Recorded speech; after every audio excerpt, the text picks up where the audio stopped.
Doctor Shaganti Ramulu Osmania university. ఈరోజు జంతర్ మంతర్లో 24 రోజుల నుంచి కాక్రోచ్ జనతా పార్టీ సంబంధించిన జేఎన్యూ విద్యార్థులు ఏదైతే స్ట్రైక్ చేస్తున్నారో ఆ స్ట్రైక్లో భాగంగా పోలీసు లాఠీచార్జ్ చేయడం వల్ల అనేక మంది విద్యార్థులకు దెబ్బలు తగిలి అనేకంగా అస్తవ్యస్తం పడుకుంటా ఈరోజు స్ట్రైక్ చేయడం జరిగింది.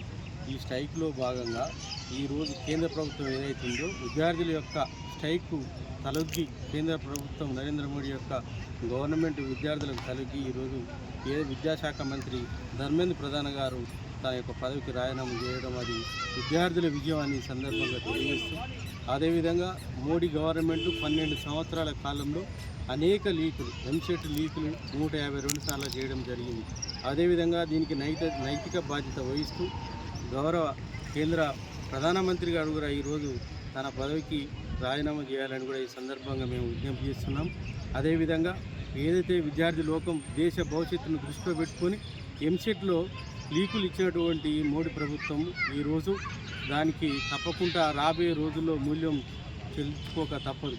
ఎందుకనంటే ఒక దేశ భవిష్యత్ అంతా కూడా యువకుల మీద ఆధారపడి ఉంటుంది కాబట్టి అటువంటి యొక్క చర్యలను రాబోయే రోజుల్లో తప్పకుండా కూడా దీని మీద మోడీ ప్రభుత్వం తీసుకోవాలని విజ్ఞప్తి చేస్తూ అదేవిధంగా ఈరోజు ఏదైతే నరేంద్ర మోడీ గారి గవర్నమెంట్ ఉన్నట్టు విద్యాశాఖ మంత్రి ఆ రాజీనామా ఒక్కడితోనే సరిపోదు. ఎందుకంటే ఇవాళ ఎన్టీఏ ఉన్న సంస్థలో 40 మందిని మాత్రమే ప్రక్షాళన చేయడం ఉద్యోగం చేశారు, కానీ దాన్ని పూర్తిగా కూడా దాన్ని రద్దు చేసి కొత్త కూడా దాన్ని చేయాలని ఈ సందర్భంగా విజ్ఞప్తి చేస్తున్నాం. అదేవిధంగా మోడీ ప్రభుత్వం వచ్చిన తర్వాత అనేక అవకతవకలు పాల్పడుతూ ఈరోజు ఇబ్బంది పెట్టడం జరుగుతుంది. అదేవిధంగా ఏదైతే కేంద్రంలో ఉన్నటువంటి ప్రతిపక్ష నాయకులు కాంగ్రెస్ ప్రభుత్వం కూడా రాహుల్ గాంధీజీ, అదేవిధంగా ప్రియాంక గాంధీజీ, మల్లికార్జున ఖార్గేజీ, కాంగ్రెస్ ఎంపీలందరూ కూడా పార్లమెంట్ హౌస్లో కేంద్ర ప్రభుత్వానికి వ్యతిరేకంగా ధర్మేంద్ర ప్రధాన్ రాజీనామా చేయాలని కూడా వారి యొక్క పాత్ర కూడా అమోఘ్యమని తెలియజేస్తున్నాము.